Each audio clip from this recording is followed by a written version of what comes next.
الحمدللہ وحدہ والصلاة والسلام علی من لا نبی بعدہ وبعد۔ اگر کسی نے قربانی کا جانور خرید لیا یا اپنے جانوروں میں سے اسے متعین کر دیا کہ اس جانور کی قربانی کرنی ہے، تو کیا اس جانور کے اندر کوئی تبدیلی یا کوئی تصرف کر سکتا ہے؟ تو اس سلسلے میں مسئلہ یہ ہے کہ ایسا تصرف دو طرح کا ہوتا ہے۔ ایک ایسا تصرف جو قربانی کرنے سے مانع، اس جانور کو قربانی نہیں دے سکتے، اور ایک ایسا تصرف جو مانع نہ ہو، جیسے دودھ دہنا اور کھیتی کرانا یا اس سے کوئی بھی فائدہ اٹھانا۔ تو ایسا تصرف، پہلا مسئلہ، جو اس جانور کی قربانی کرنے سے مانع ہو، جائز نہیں ہے۔ جیسے کوئی اس کو بیچنا چاہے یا اسے ہبہ کرنا چاہے، کسی کو ہدیہ دینا چاہے، یا اس کا گوشت بنا کر کھانا چاہے، گروی رکھنا چاہے، تو ایسا تصرف جائز نہیں ہے۔ قربانی کے جانور میں متعین کرنے کے بعد کہ ہم اس جانور کی قربانی اس سال کریں گے، تو ایسا تصرف اس کے اندر جائز نہیں ہے۔ اگر کوئی آدمی قربانی کے جانور کو متعین کر کے مر گیا تو اس کے ورثہ پر اس کی تنفیذ ضروری ہے۔ کوئی آدمی متعین کرتا ہے جانور خرید کر یا پال کر کہ اس کی میں قربانی کروں گا اس سال، تعین ہو گئی تو، اور قربانی سے پہلے اس کی وفات ہو گئی، تو اب اس کے ورثہ جو ہوں گے، بیٹا، بھائی یا جو بھی ہو، ان کے اوپر اس جانور کی قربانی کرنا ضروری ہے۔ اور اگر متعین نہیں کیا ہے، بس اس کی نیت ہے، تو پھر اس جانور کے اندر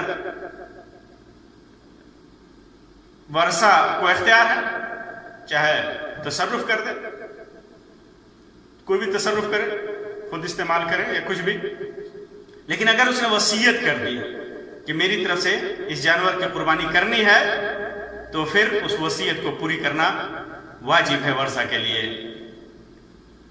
قربانی کے جانور اگر متعین کر دیا اور چاہتا ہے، جیسے بیل ہے، بھینس ہے، تو اس سے کھیتی کرانا چاہتا ہے، سواری کرنا چاہتا ہے، تو اس کے لیے یہ جائز نہیں ہے۔ نہ اس جانور سے کھیتی کرائی جائے گی اور نہ ہی اسے سواری وغیرہ میں استعمال کیا جائے گا۔ ہاں، اگر سواری کی شدید حاجت ہو، بہت زیادہ ایمرجنسی کی صورت لاگو ہو جائے اور سواری کرنے سے اس جانور کو کوئی نقصان بھی نہ پہنچتا ہو، نقصان کا اور ضرر کا خطرہ نہ ہو، تو بدرجہ مجبوری علماء نے فتویٰ دیا ہے کہ اس کی سواری کر سکتے ہیں بدرجہ مجبوری، اور اس کو نقصان بھی نہیں پہنچنا چاہیے۔ جانور گائے ہے، بکری ہے، بھینس، گائے ہے یا بکری ہے یا اونٹنی ہے، تو اس کا بچہ بھی ہے اور دودھ بھی ہے، دودھ اس کا دودھ سکتا ہے یا نہیں؟ تو علماء نے فتویٰ دیا ہے۔ علی رضی اللہ تعالیٰ عنہ کی ایک روایت ہے سنن بحقی کے اندر، اسی بنیاد پر کہ اگر بچے کو، جانور کے بچے کو اگر نقصان نہ ہو، اس کی خوراک میں کمی نہ ہو، تو آدمی دودھ دوہ سکتا ہے، دودھ کو، اس جانور کا دودھ دوہ سکتا ہے۔ لیکن بچے کو ضرر ہو، نقصان ہو، تو اس کا دودھ لینا جائز نہیں ہے۔ جانور کے بدلے، جانور اگر آدمی متعین کر دیا کہ اس جانور کی قربانی کرنی ہے، تو کیا اسے صدقے میں بدلا جا سکتا ہے؟ آج کل ٹرینڈ چلا ہوا ہے کہ قربانی سے بہتر یہ ہے کہ صدقہ کر دیا جائے، قربانی سے افضل یہ ہے کہ غریبوں کی مدد کی جائے۔ یہ ٹرینڈ چلا ہوا ہے دین کے ایک شعار سے لوگوں کو دور کرنے کے لیے، اللہ اور اس کے رسول کے حکم کے اندر منمانی تعویل کرنے کا ایک ٹرینڈ چلا ہوا ہے۔ قربانی اپنی جگہ پر ہے، صدقہ خیرات اپنی جگہ پر ہے۔ جو آدمی قربانی کرنے کی استطاعت رکھتا ہے وہ صدقہ کرنے کی بھی استطاعت رکھتا ہے۔ صدقہ ایک الگ چیز ہے، قربانی کے جانور کو صدقہ میں تبدیل کرنا جائز نہیں ہے۔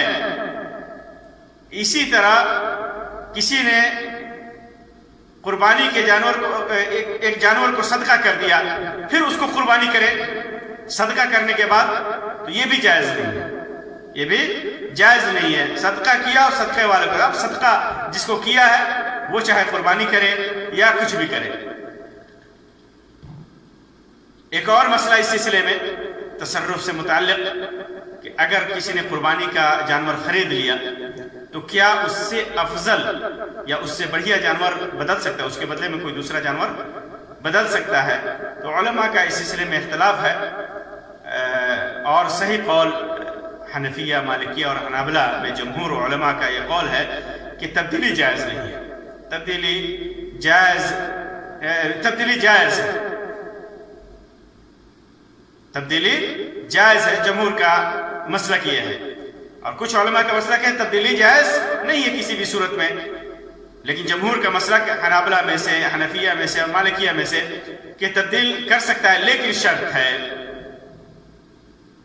شرط یہ ہے کہ اس سے افضل ہو، جانور اس سے افضل ہو۔ جانور اگر اسی طرح کا ہے تو کوئی فائدہ نہیں، ہاں اس سے افضل جانور ملتا ہے، اس سے موٹا، تازہ، اس سے زیادہ قیمتی، تو پھر آدمی اس کی تبدیلی کر سکتا ہے۔